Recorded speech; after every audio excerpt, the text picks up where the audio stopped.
And I also get the exciting role of speaking to you about multivariate calculus. I know this is going to be a very engaging discussion, and we're going to have a very thorough Q&A at the end of this.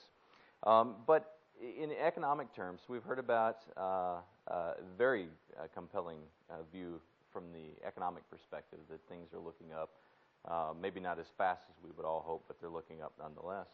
And we've heard about then this changing role or evolving role of engaging the customer. And does anyone know or want to venture a guess about what the definition of a perfect market is from economic terms? Well, I believe, I'm glad he's not here because he'd challenge me on it, it is when you have infinite supply and infinite demand, and the flow of information between those two bodies is completely transparent. So essentially perfect information flow between the two. In some ways, you can think about marketing's role as helping facilitate that flow of information between infinite supply and infinite demand. You could argue that brands are becoming less relevant as globalization is happening, as supply is going up. Consumer demand is definitely getting more focused, but you're also dealing with larger populations and larger audiences. And so largely what I'm going to talk to you about today is how do you improve that information flow from a marketer's point of view? How do you improve that flow of information from a financial point of view? Meaning, which media do you buy? Which ratios of media do you buy? And how do you make those decisions? And I'm going to talk to you about how the practice of media mix optimization has evolved over its history over the last 25 years to become something very new and very exciting and very useful. Before we get started, I'm very curious. I travel around and do these types of events fairly often, so I'm starting to ask this question because I'm going to win a bet against Raphael later today, which is how many of you, and be honest about it because there's big stakes on the line here, right? How many of you today from this location have checked in, tweeted, or updated your status location? Do we have anybody in the room that's willing to own up to it that they've done it? Okay, Mr. Keynes, I knew you did. Anybody? Okay, one over here.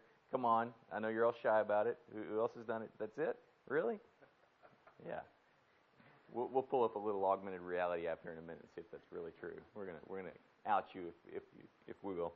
This is a fantastic looking audience, very, very well dressed, very bright, very well educated business people in the room. Much better audience than in Yankee Stadium last week. I can just tell by looking around. Despite how well educated this group is and how well dressed and how vibrant our location and setting is, we are faced with an economic situation that is unlike any that we've ever seen in our career. Probably, hopefully, we'll never see again. That said, we're all trying to figure out ways to be much more efficient with the finite dollars that we have. 70% of the companies surveyed say that they're going to have a flat or slightly increasing budget this year from a marketing perspective. That's pretty exciting, considering when you asked that question last year, the majority were declining. Even with that, though, the European Union, or Europe in general, will spend 100 billion euro in marketing communications across a variety of different channels to reach consumers. And despite the fact that we have a room full of very smart, very educated, very well-dressed marketers in a very vibrant setting, if we are lucky, we will only waste 17 billion euro out of that. It's a staggering number in the waste of media spend. Said differently, there's that infamous green shoot from the economy. Said differently, if we had perfect information and we made the best of the 100 million euro that will be spent in marketing in Europe this year, there's a 15% growth opportunity in top-line sales. There's a glass half full, glass half empty point of view. Some of the customers that we talk with for media mix optimization look at this as, I need to drop that to the bottom line. I need to find a way to take that 17 billion, or the relative percentage for my company, and drop it to the bottom line. Some of them look at it and say, you know what, I see weakness out there. I see weakness in my competitors. I want to take that same spend and I want to go capture market share from them. So media mix optimization is really focused on that. And media mix optimization as a practice has been around for a long time. It's been around for about 25 years. It fundamentally started in the consumer packaged goods industry. And it was a mechanism to help me decide how to push massive amounts of dollars into the market, to push massive amounts of dollars primarily into TV advertising. How much should I push into radio, and what's the ratio that should be between those two? It's very econometric in nature, And when it started 25 years ago, the ability to track that back to an individual level, to understand an individual cause and effect as a result of the money that I was spending, didn't exist. I had these macroeconomic views that took into account things like GDP and consumer confidence, manufacturing, temperature. When it's hotter outside, I drink more Coca-Cola. Those were the data sets that the analyst had to work with when they did media mix optimization. And we've evolved to a world now where data is in fact almost infinite. It's definitely crippling in some cases, where computing power is a utility now, and we have as much access to it as we want. Where recognition technology exists today that I can recognize a customer across almost every interaction, by mobile phone number, by email address, by name, by in some markets by IP address, all grounded within the laws of the privacy of that particular region and that particular country. So it's changed dramatically, and its potential has changed dramatically from being just a talking tool and understanding at what ratio, signal-to-noise ratio, I should talk, to fundamentally a talking and listening tool, and bringing those two things back together. So media mix optimization today is the possibility exists to have thousands of simulated results funneled through to then understand, based on your historical performance, looking forward, what's the one best answer? What's the one best answer on how much I should put into email? What's the one best answer on how much I should put into direct mail, into search, into banner, into social? And as a result of that, what benefit am I going to see in email because of my social activities? What benefit am I going to see in direct mail because of my above-the-line advertising and television?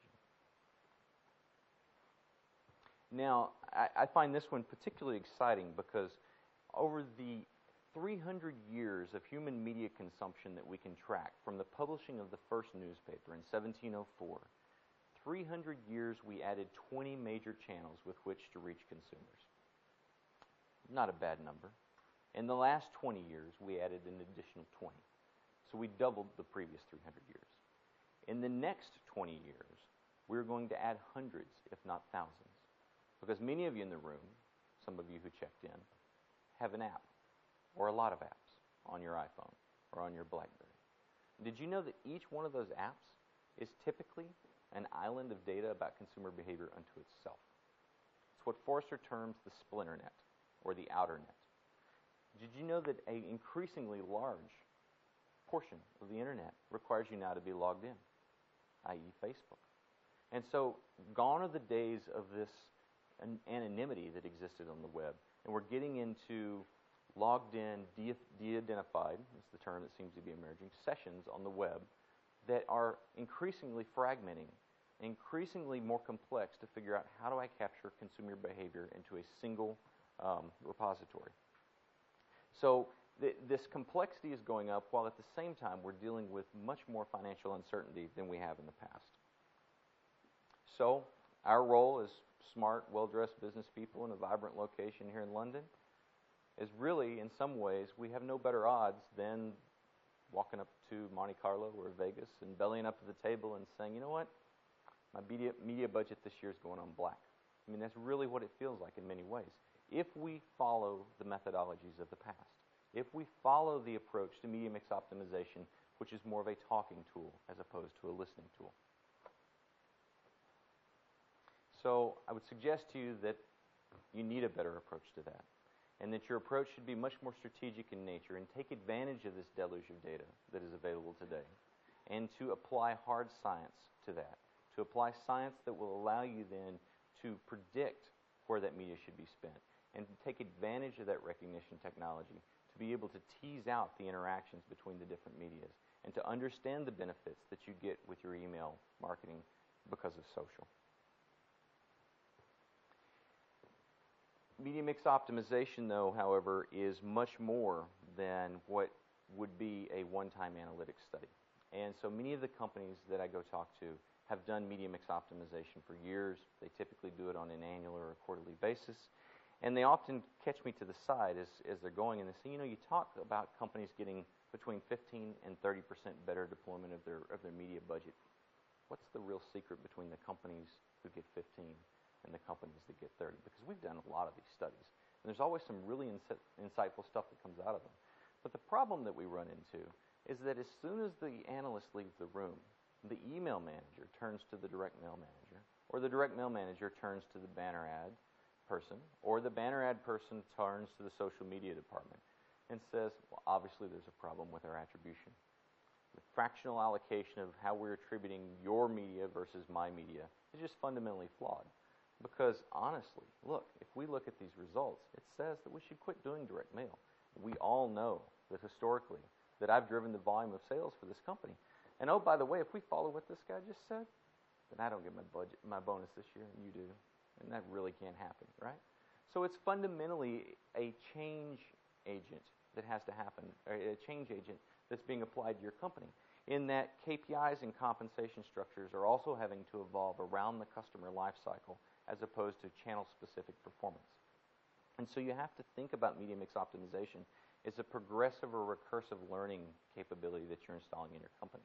It's not just about the point-in-time study that you do today, but it's about how you're going to use this to evolve as an organization to take advantage of these new learnings, understanding that in the first day that the allocation is not going to be perfect, but it's going to be better than what you have today, and that you have a methodical process with which you improve confidence over time.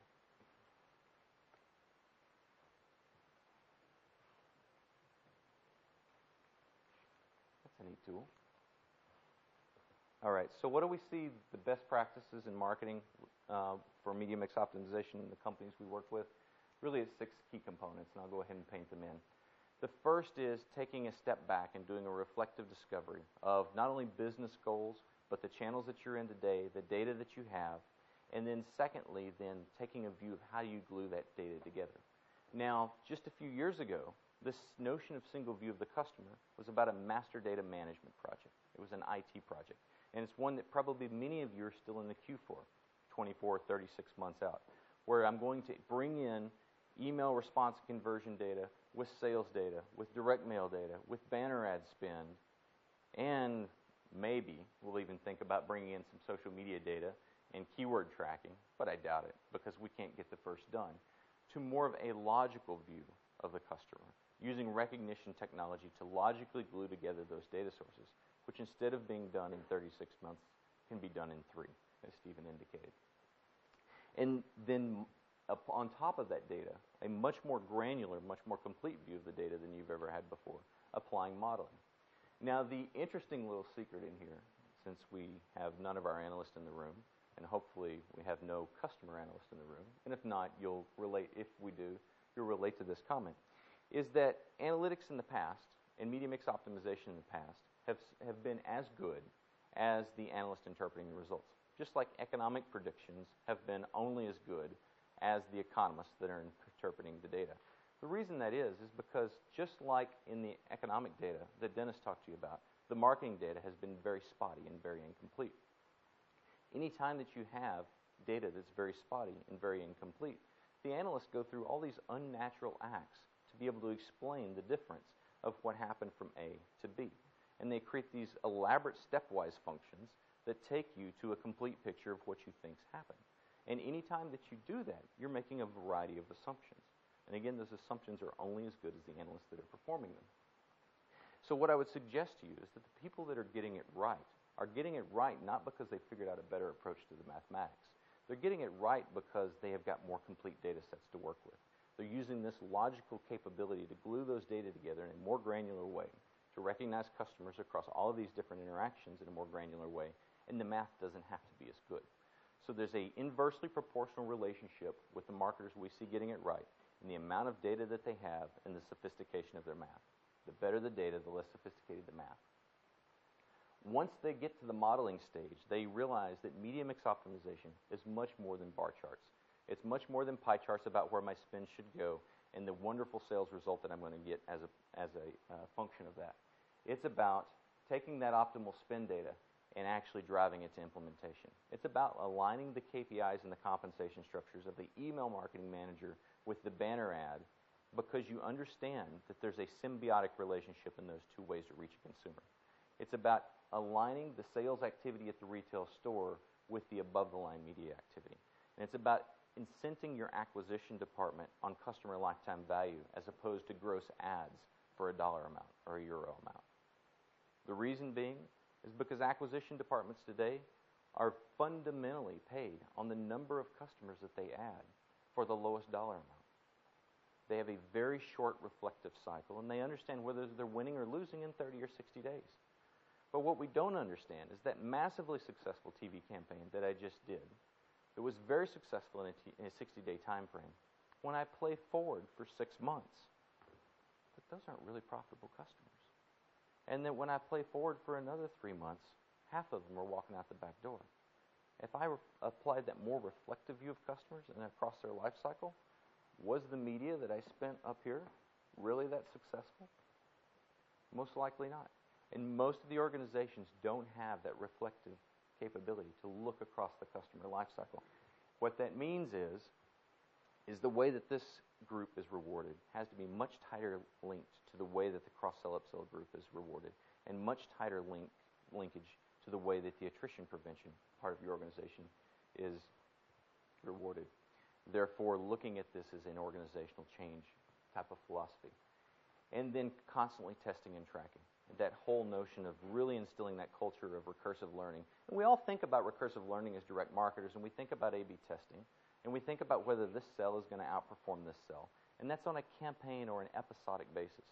What we're seeing our best practices marketers really embrace is that testing and learning methodology at the media spend level. To understand that my acquisition activities are affecting positively or negatively my customer lifetime value downstream. And so it's a much longer reflection period that we see in our best practices marketers. Again, customer lifecycle focused in a crawl, walk, run approach. So this is actually pretty helpful. It's pretty helpful in that you don't know where you're going unless you know where you've been. And it's very, very important as this first step to at least get your arms around this. Historically, what have I done? Historically, but over the last 3 years at a weekly level, what has my media spend been? What is my sales result and my net income as a result of that? It's a great starting point.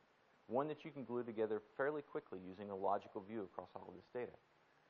Unfortunately, what this doesn't show you, traveling down the interstate at 70 kilometers an hour, is what's immediately in front of you. Right? That recession, that big V dip, U dip that Dennis told us about. But it's a great starting point. It's a great starting point, and I would challenge you or ask the question, how many in the room today can, through a tool on your desktop, get a view, at least by channel, of your performance and the ratio of sales or net income as a result of your media spend? And I'm hopeful that there's several in here. But in most cases, this is a very difficult chart to get to.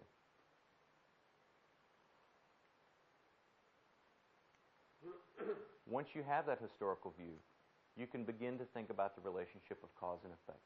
And the media that's spent in the marketplace, the resulting customer action that happens as a result of it, tracking that response, understanding individually the channel performance of email, direct mail, social, and banner, understanding what were the key attributes of that particular campaign that caused the customer to take action, and then closing that loop with customer recognition and creating these deep views of the customer.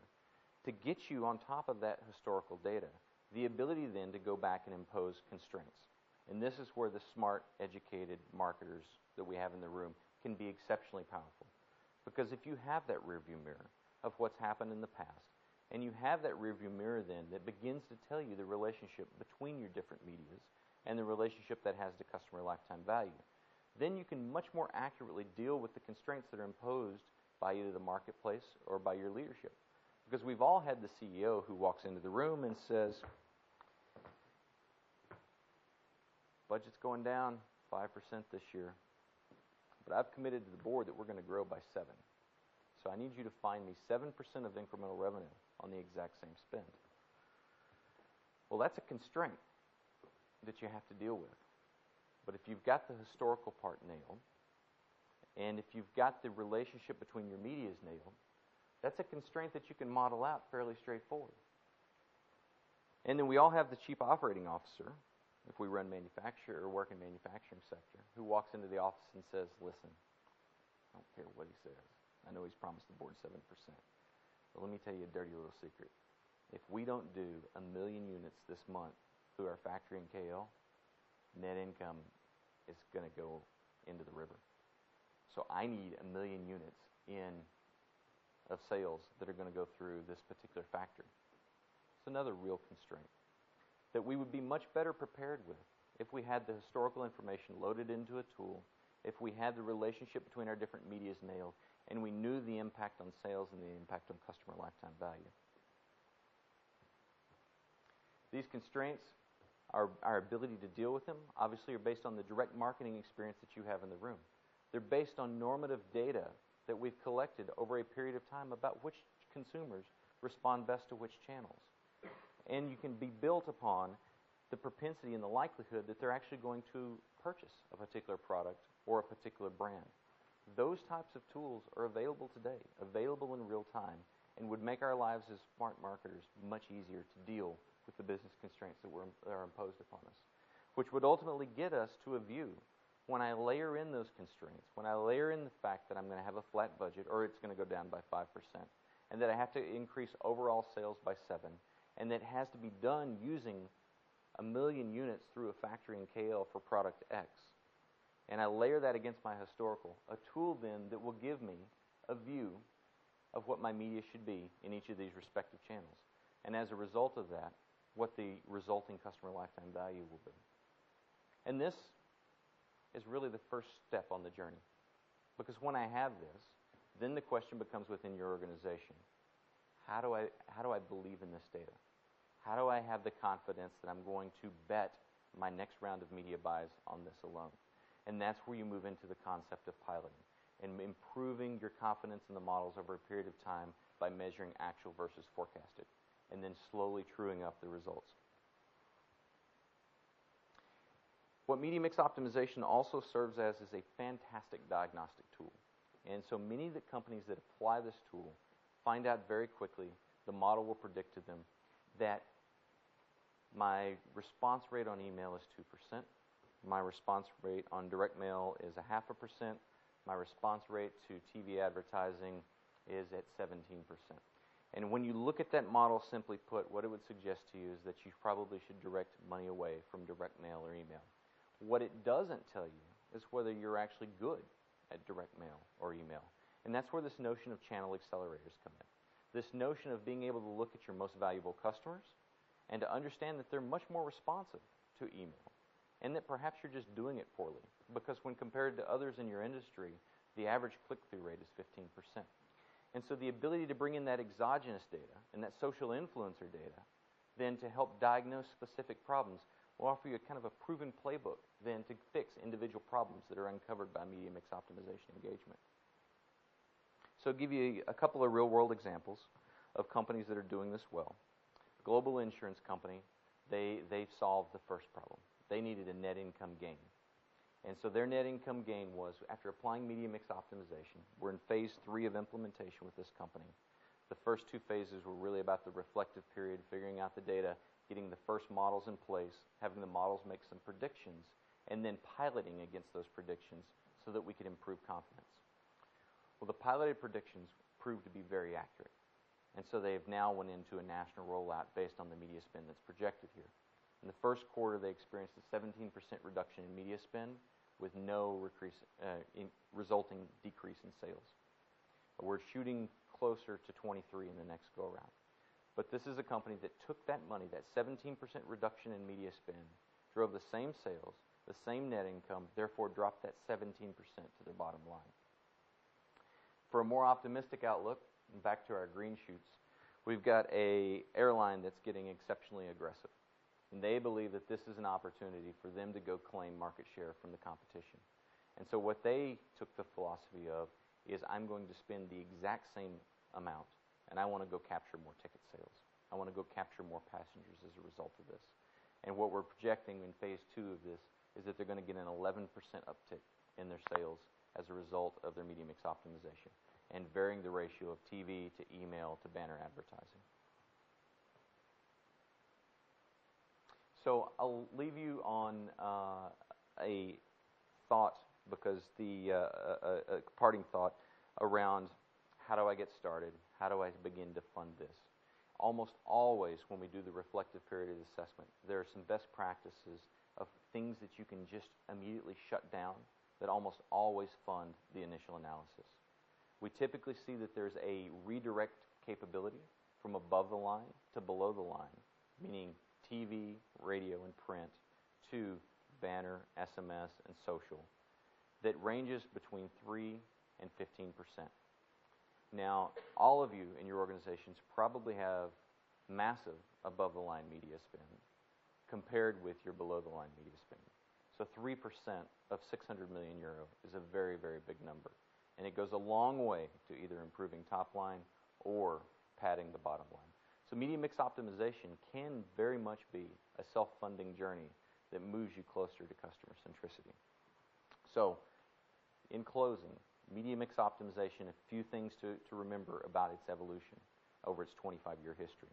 We've moved from a talking tool that is on how I flow money into the marketplace to a talking and listening tool where we can truly connect cause and effect at the individual level because of recognition technology.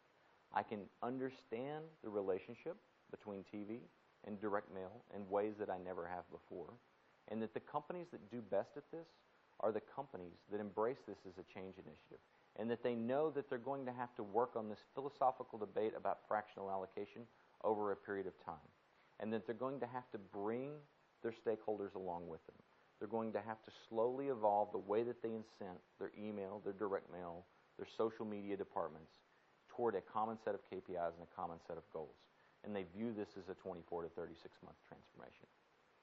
And that you can fund yourself along the way by taking this approach.